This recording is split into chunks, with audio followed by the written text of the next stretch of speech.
Hey, we're used to seeing her at 9 o'clock, and so here she is at 10:30. I think this is your second time to do 10:30. So, yeah, what can we say about Kristen other than she's awesome, right? So, she's a musician, a professional musician, turned massage therapist, turned sound healer. She studies everything about the geometrics and how geometrics is energy and how that plays into what the sounds that are coming through, and she'll speak much more graciously about that today. So I'm pretty excited to see what she has for us today. Was that good enough? That's perfect. She didn't have a thing, That's and perfect. I didn't have a thing, so I'm just running it through my head. So That's let's perfect. help me welcome Kristen this morning. All right. Well, first off, hi, everyone. I'm Kristen. Like Carol said, I'm usually here at the 9 service doing sound healing, and am shifting into the 2nd service now to share some of basically what I've learned. But I do want to start today off just because this is my most comfortable space, is with an instrument in my hands and music playing. So I just want us all to breathe together for a few minutes today, to sync up with ourselves, to sync up with the space around us. So I'll do a count for you guys to breathe to. So it'll be an inhale of 4 and an exhale of 4.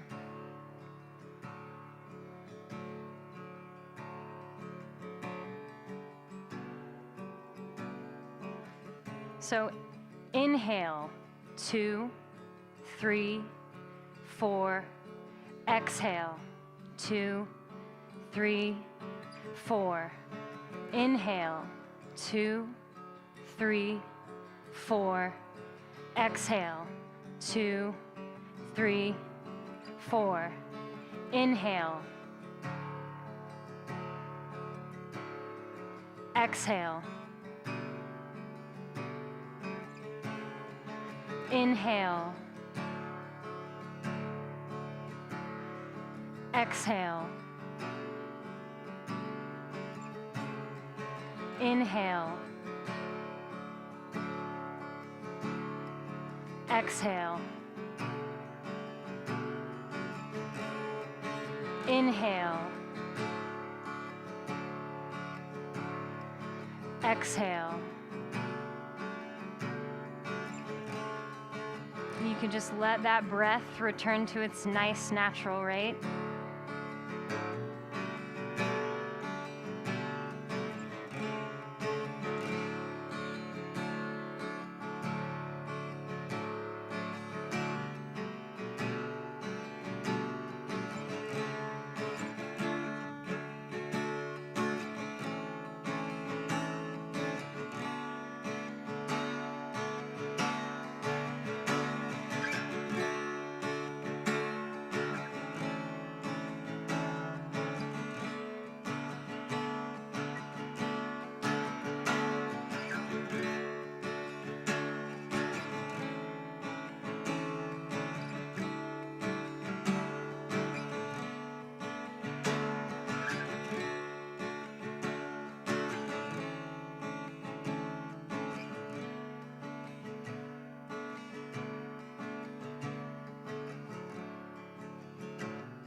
So everybody can take one nice, deep, cleansing breath.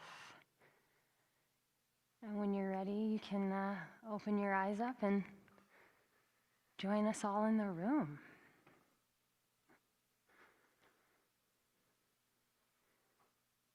All right. Everybody feeling good? All right. So when Gary asked me to speak this morning, I said, sure.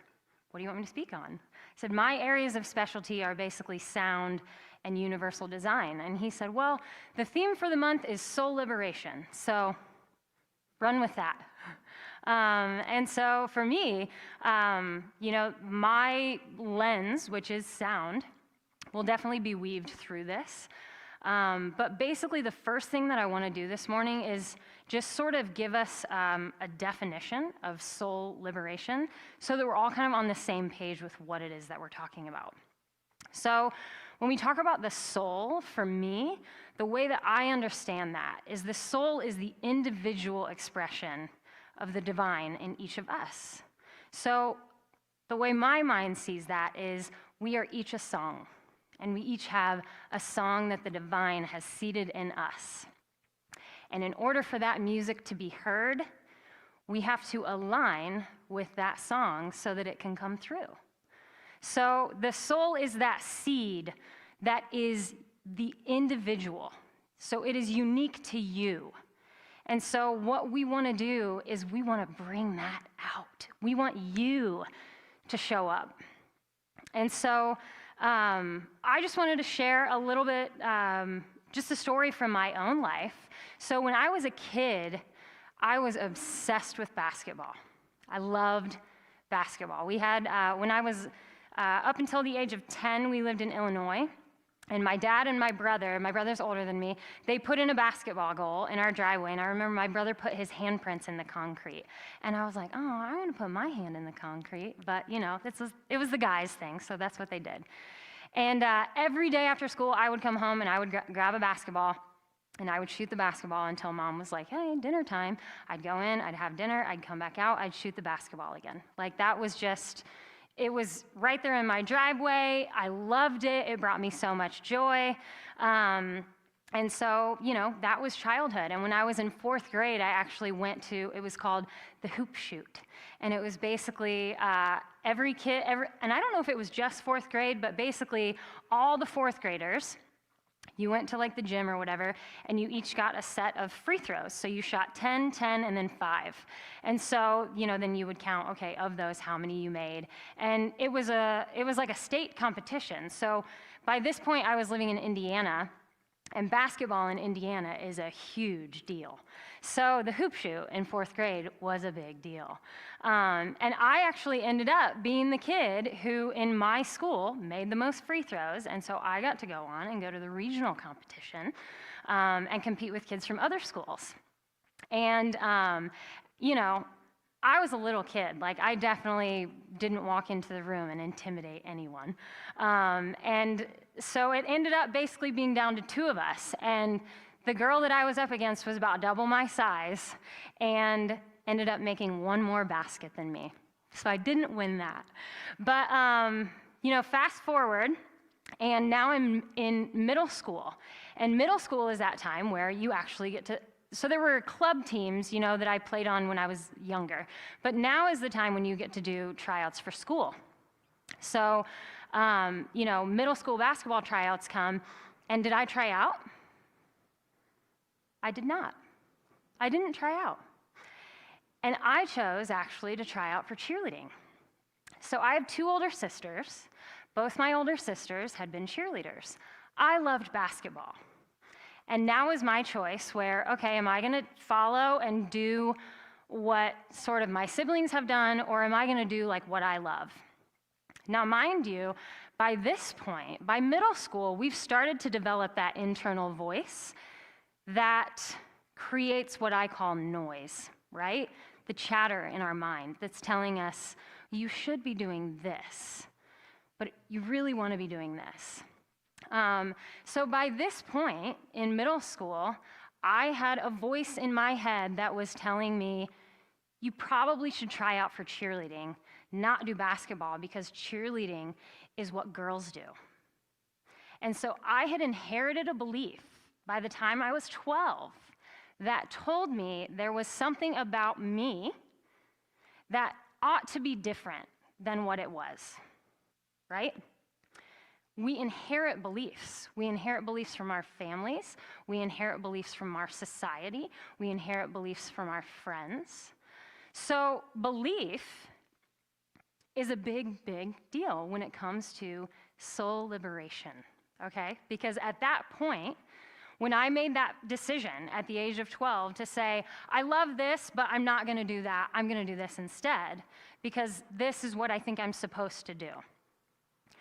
Is that liberating for my soul? Absolutely not. So we'll get into beliefs a little bit and how beliefs play a role in really creating our reality and why it's such a big deal to examine our beliefs. And not just the beliefs that we're consciously aware of, but if you're not yet doing the work on your limiting subconscious beliefs, that is where the work happens. That is the work that changes your life.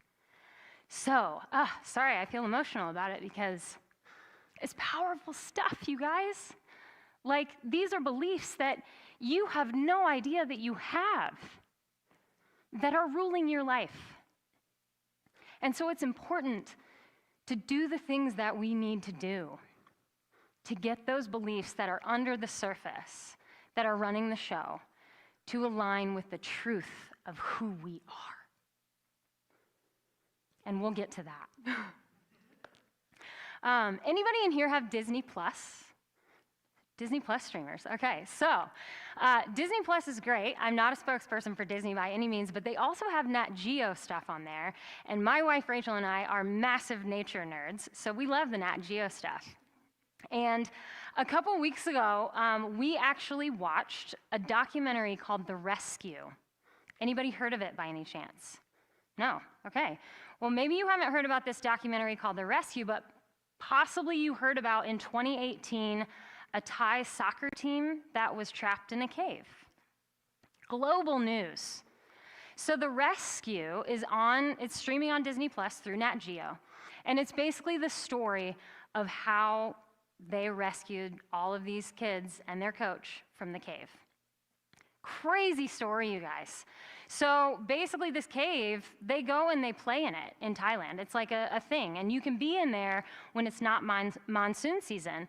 But what happened was this whole team went in that cave, monsoons came, and the water rose very quickly, and they got stuck. So literally military from numerous countries all over the world are there trying to work together to say, how do we help these guys? How do we save the guys in this cave? U.S. Navy SEALs were there, Thai SEALs were there. They had basically a base camp inside the cave, set up to try and, one, find where they were, because they had no idea where they were in the cave, and this cave is massive. And then two, once they found them, to get them out. So we have all these military people there, but none of them are trained in cave diving the way that these 5 hobby divers who do this for fun are trained. So what do? They call in the hobby divers and they say, we need the best in the world.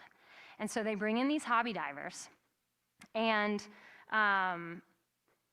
cave diving is a crazy thing. I mean, you're laying a line the whole time so that you hold that line the entire time when you're coming out so that you don't get lost. So they bring in these hobby divers, and one of them happens to be an anesthesiologist. Well, first off, cave divers come in, they dive in this cave. I mean, you're talking diving miles underwater. So they talk about the distances between their stopping points in this cave. You're talking from one point to the next is 1,500 meters. 1,600 meters is a mile. So that's almost a mile right there. From that point to the next one was 2,000 meters, so over a mile. This is what they have to dive underwater to, one, find these guys, and then two, get them out. So these hobby divers come in, they find the guys, and it was crazy because the way that they were looking for them was they would come up in these pockets where they, were openings in the cave. They would take off their mask and they would smell the air, because they said if humans are in the space of a cave, you will instantly smell it, because they'd been in there. By the time they found them, they'd been in there for 10 days. So they found them, and then the problem was, okay, yeah, we found these guys, but how do we get them out? So this anesthesiologist that I mentioned just a few minutes ago had the thought, maybe we could sedate them and dive them out that way. Crazy idea. But he believed. He believed it was possible. And so they were basically trying to, figure out, is this going to work? Is this something we can do? Let's explore all of our options. And basically, it came down to it, and they were like, this is our option. This is our only option. And not only were they anesthetizing these, they were probably I would say between the ages of 12 and 14, maybe even younger. I mean, young boys. So they did decide they were going to anesthetize them, and not only did they do that, but then they had to stop midway through this dive because it was such a long dive and re-administer the anesthetic. And so the divers, what they did was they basically gave them a shot in their leg, and they gave them two. So the first one they gave them was an anti-saliva medication because they were like, if we have a mask on them and they happen to produce a lot of saliva, they could drown in their own saliva. So we'll do the anti-saliva, and then we'll do basically the drug that will put them to sleep. So they did this, and they knew when they needed to re-administer the anesthetic because their body would start twitching. Can you imagine having a 12-year-old boy that is, one, unconscious, two, with their hands tied behind their back so that their arms weren't in the way, and then a mask on that they're breathing in? And not only are you having to hold this body, but you're also having to hold a dive line so that you don't lose your way in the cave. And they got every single one of them out safely. That is the power of belief. And I literally turned to Rachel when we were watching it, and I was like, holy moly, the power of collective belief. That is a powerful thing. And the beliefs that we hold about ourselves have the power to liberate us or the power to chain us. And it all happens right here.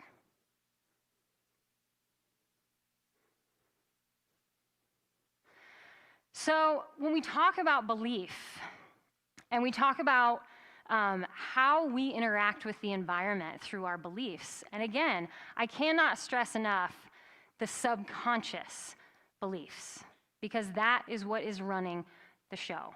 So I actually does Eric Christopher still come here and do stuff? He does. I actually did a hypnotherapy session with Eric Christopher maybe 4 years ago. And you better believe in something like that, the subconscious beliefs will come to the surface. So it's things like that. It's things like sound healing. In sound healing, we are inviting you into the space of the subconscious mind. So powerful modalities. When you're getting into the place where the thinking mind has permission to shut down, you can start to basically identify. And it's not even identifying, because it's not even anything you have to do. It's really just receiving and observing. And when we use these tools to learn these things about ourselves, because that's really what we're doing, it's powerful stuff. So, belief. Are you guys familiar? It's a pretty well-known thing, I think, at this point, the algorithm.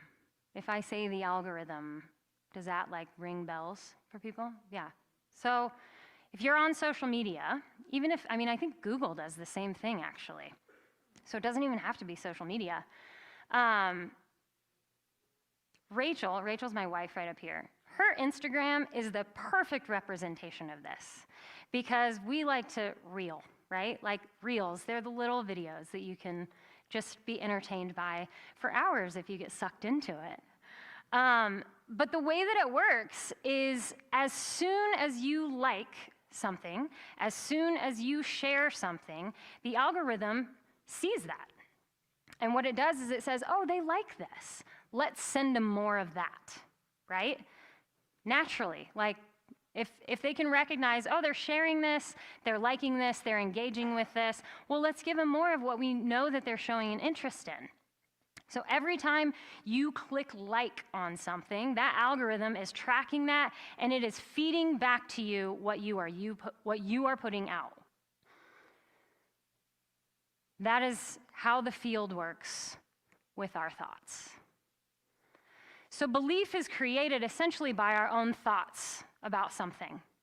And that is where neuroplasticity is our best friend. Because we have the power to literally rewire our own mind. So we can be those people who move through the world and unconsciously are clicking like on things that we don't even know because we've never explored those patterns in ourselves.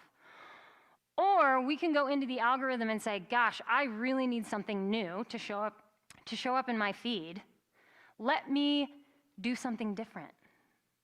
Let me click on something else. Let me choose, to show an interest in a different area so that I start receiving something else. So again, belief and our thoughts, that is how we interact with the field. So when I talk about the field, what I'm talking about is space, right? So we know that the space that is shared between us is not empty. It is full of energy. And we pick up waves everywhere we go. If somebody walks in a room and they're having a bad day, we can probably feel it. Somebody walks in a room and they feel joyful and happy and peaceful, you feel it and you want to be around that person. Those are literally, we are always exuding waves. We are waves with a consciousness. Doing okay, Terry? But the cool thing is that for me, understanding the wave, boom, sound healing. So it has all worked very organically because when we really start to understand waves, and we start to understand that every single thought we think is generating a wave. Not only is it generating a wave in space around us, but it's generating waves through our entire system. So every thought you think, every cell in your body hears. Which is why it's so important to cultivate a kind voice to yourself in your head. But it's also important to know what you're thinking that are patterns that are programmed in your neural programming. Okay? So some of the beliefs that you hold and the patterns that you hold and the programming that you received is going to be really beneficial for you. And at some point in your life, those beliefs that you have, they have served you because they've protected you or they've helped you with something. All of it, at some point, some phase somewhere, even if it's a belief that you inherited, maybe it served your parents. Maybe it served your grandparents. You never necessarily know, but this is one thing that I want to be very clear about, is that even for me, when I talk about my 4th grade self that, went to the hoop shoot and loved basketball and then got to middle school and didn't try out for basketball, it's not something I'm upset about.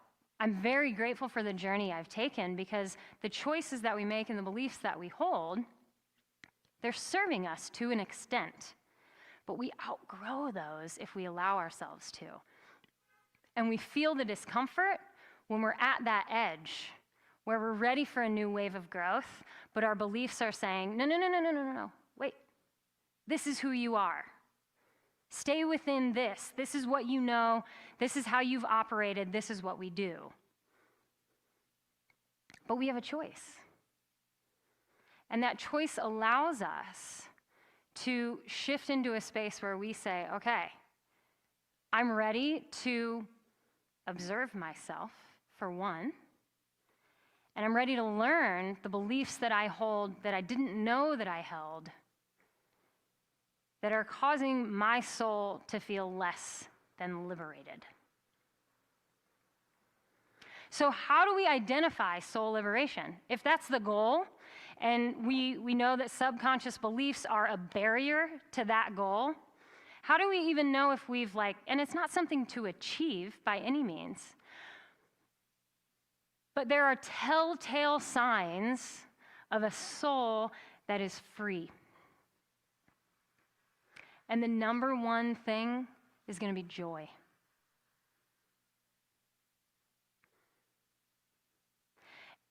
It's not often that you meet someone who exudes joy. And when you do, absorb all that you can, because they are resonating and they are emanating from a space of a soul that has been liberated. We may catch fleeting moments of joy, but when you meet people who are living in joy, learn from those people, because they are doing something that is working.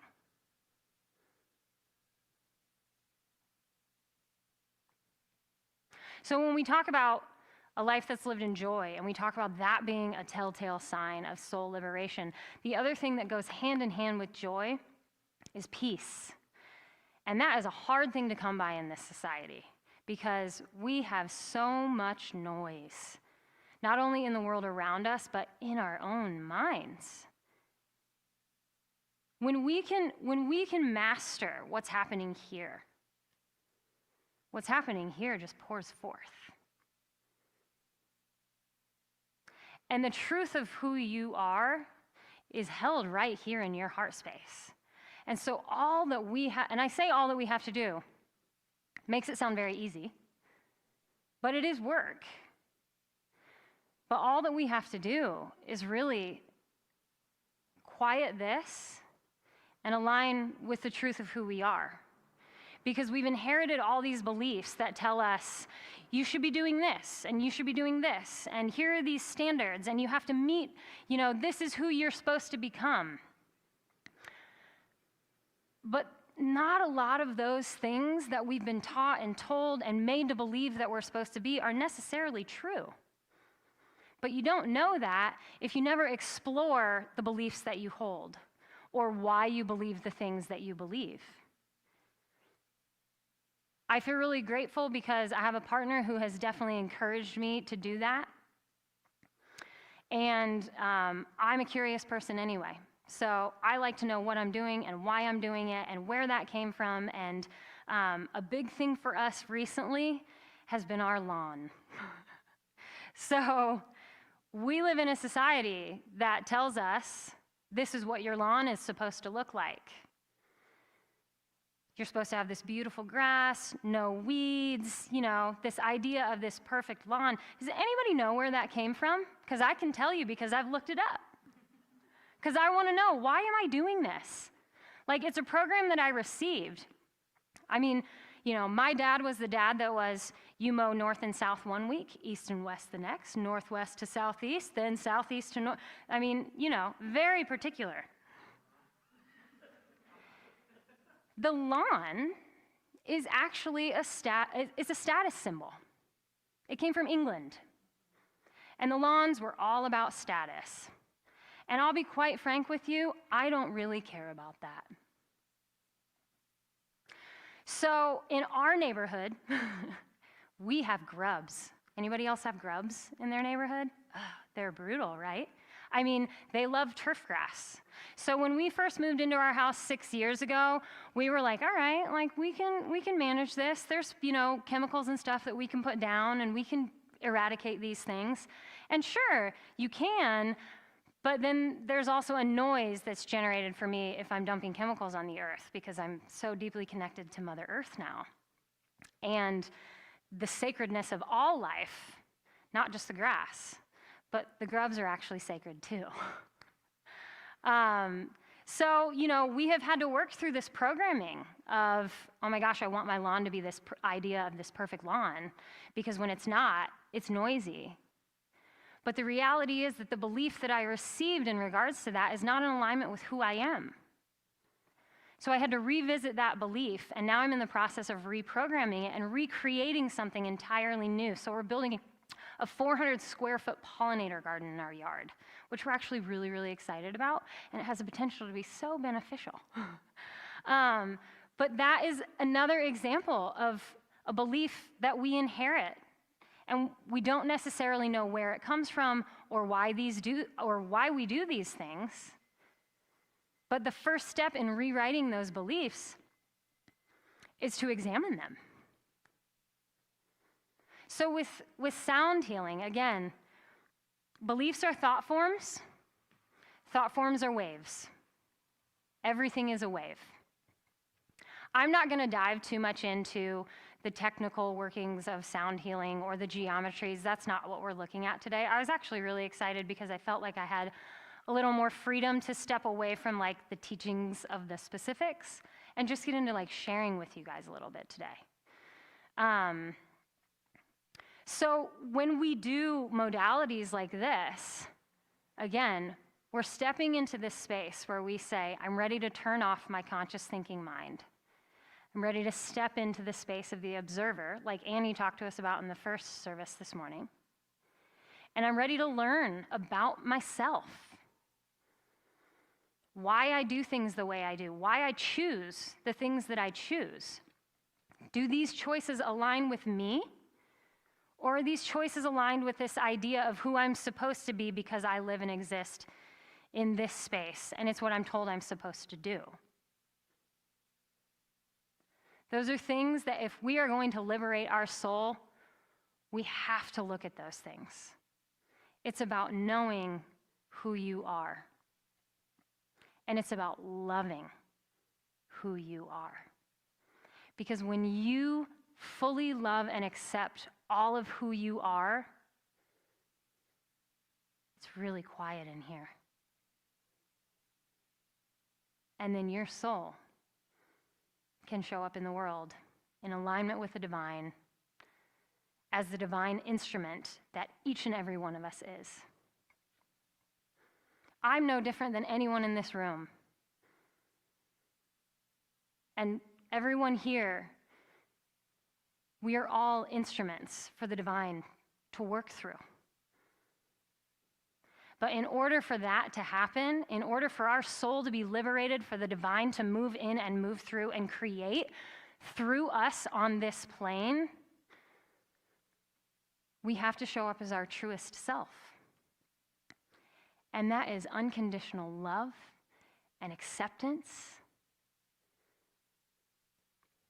And anything outside of that is an untruth that you have been made to believe about who you are.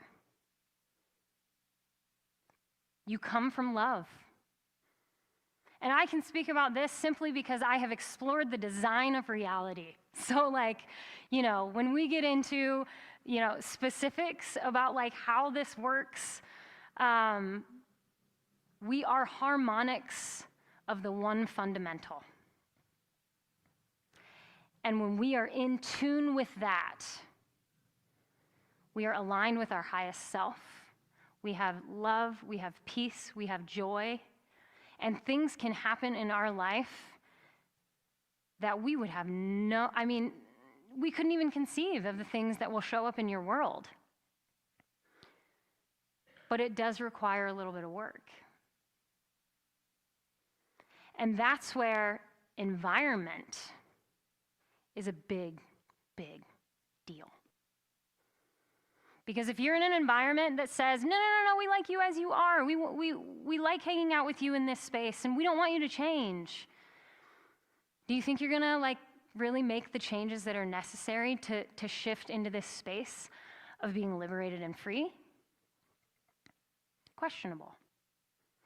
But if your environment says, keep going, keep growing, keep finding out who you are. Can you imagine the world if everybody, there's a balance here, right? But the harmony that would restore if every single one of us was aligned with the harmonic of the fundamental that we are, my gosh, the song of the world would be amazing. It already is, but that's all based on perspective. But it's a gift to learn about yourself and to find those things that don't fit. And when I say that don't fit, I mean within you. Because all the things that really fit with you feel great. And when you feel good about yourself and you love who you are, and when I say love who you are, I'm talking all of it. Like the things that you have been told you should be ashamed of, you should have guilt about that, you should never tell anyone about that. No, love all of that. Because when we feel like we have to hide it, guess what we're doing? We are chaining our soul. And when we shift into the space where we say, look, I have all this ick, and I still love that because that's part of me. And I don't want to deny this one part of myself, because if I deny that as part of my existence, I am living a fractured life. And that's not something I want to do. So we say, these beliefs that we've been told, like these things don't align with, or these things, let me start that over. The beliefs that have made you think that you are less are simply falsehoods. And I'm just here to invite you guys to return to the truth of who you are. And so I want to just wrap this time up. I am going to shift here onto the bowls a little bit. I'm going to share with you guys a song that I tracked. Last summer, I started working with symphony orchestration for the first time. Carol mentioned my background is in music. I was in the music industry for about 10 years. Did not align. Thank goodness I'm where I am today. But man, working with the symphony will definitely teach you about humanity, because you have access to so many different instruments that you can create with. So with the bassoon, I can create one line. With the strings, I can create something else. With the flute, I can do something. With the voice, I can do something. With the drums, I can do something. And every single one is doing exactly what I want them to do as an individual instrument. And then we bring them all together. Oh, that's awesome. We are very much the same, friends. We each have a line to play, a song to sing, a note to bring forth. And when we bring forth our truest self, we create massive harmony here. So, thank you guys. We're just going to shift now into some music. So, Gary, and I just invite you guys to listen to the words and close your eyes and breathe a little bit.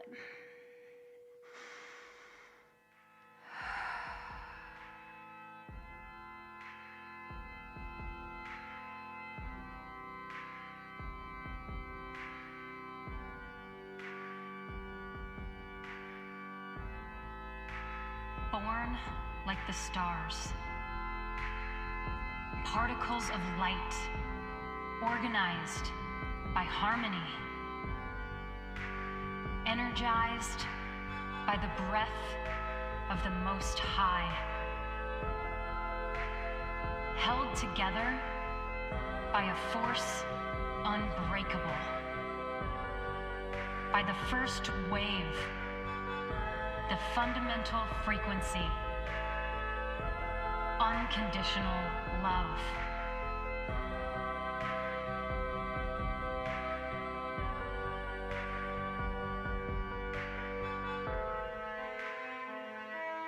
You are perfectly created, perfectly designed.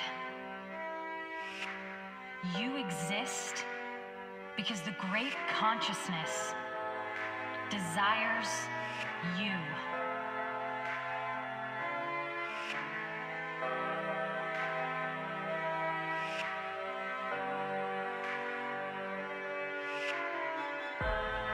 Will you show up? Will you be here? We need you. The spark of light that is you the harmony that is you, the love that is you. We need you here, now, because together we rise. Together we heal. Together we birth the new way. For we are the instruments of the great divine symphony.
So if everyone wants to take a nice deep breath.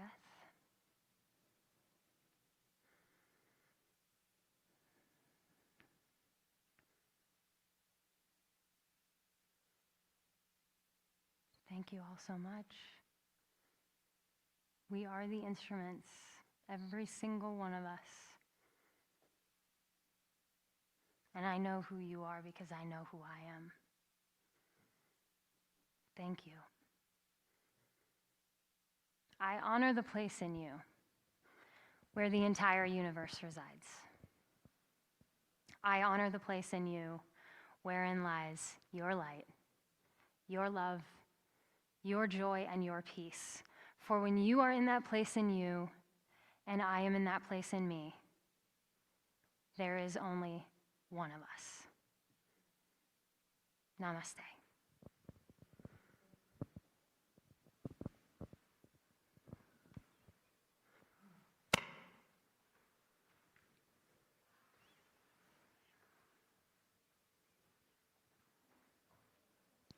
Thank you so much. That was absolutely wonderful.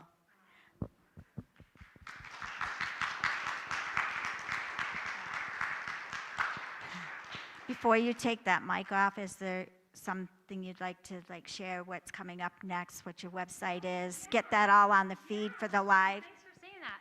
Actually, tonight, if anyone's available, we do still have, I think, 5 or so spots left at Studio Timeout here. It's probably 5 minutes from here. We're doing yoga nidra and sound healing tonight at Studio Timeout. You do have to register, so if you are interested in coming, it's just thespacempls.com, and you can go to events on there, and then tonight's event will show up. So if you're available and interested, we'd love to have you join us. So yeah, and then you can see anything else that's coming up from that page. So again, it's thespacempls.com. Thanks, Carol. I mean, I can, sure. Oh, I will need a mic, won't I? I can just set it on the ground back there. So while Kristen gets the mic back on, quickly.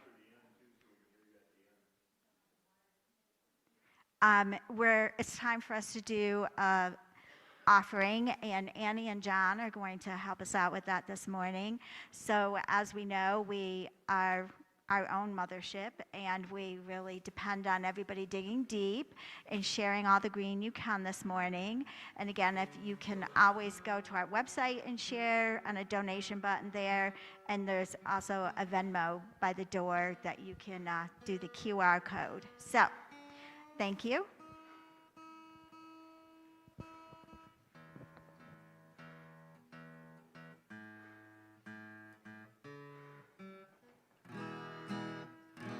I think we're good there.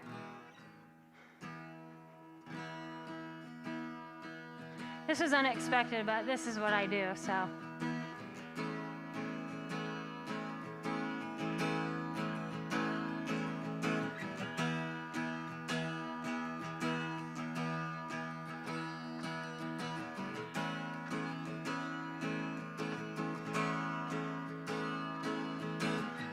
I'm gonna make a change for once in my life. It's gonna feel real good, gonna make a difference, gonna make it right. As I turn up the collar on my favorite winter coat, this wind is blowing my mind. I see the kids in the street with not enough to eat, and who am I to be blind, pretending not to see their needs? A willow deeply scarred, somebody's broken heart in a washed out dream. They follow the pattern of the wind, you see, 'cause they got no place to be. That's why I'm starting with me. I'm starting with the one in the mirror. I'm asking her to change her ways. No message could have been any clearer. If you want to make the world a better place, you take a look at yourself and you make a change. Yeah, you gotta make that change.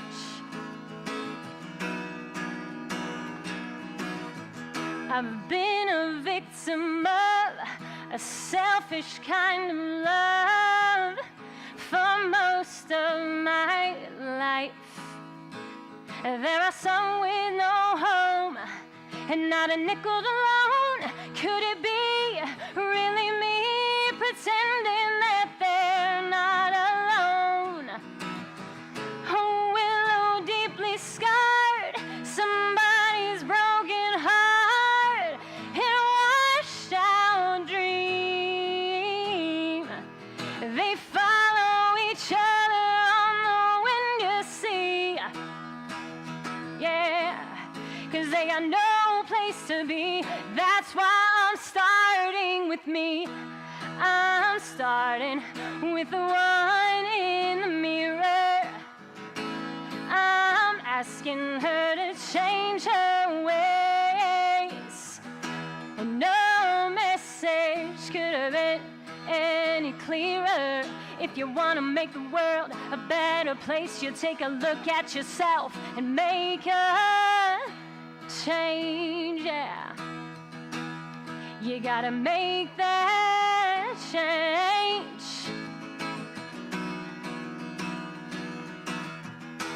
I'm starting with the one in the mirror. I'm asking her to change her ways. No message could have been any clearer. If you want to make the world a better place, you take a look at yourself and you make a change, yeah. You gotta make that change. You got to make a change. You gotta make a change.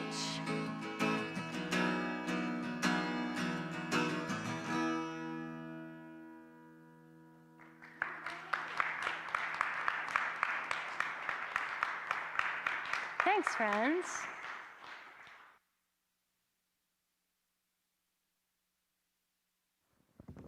Is anybody else excited that Kristen brought her guitar this morning? Wasn't that beautiful? Thank you so much. Thank you, Gary, for promoting that beautiful song. So we have a tradition here where we just say a little thing where you put your hands up like this in case you're new. God's perfect love, flowing through me, blesses and multiplies. All that I give, all that I receive, and all that I am. So we also have a tradition to do a little circle here, a closing circle. Do you still have your mic on, dear? You could use this one. Awesome.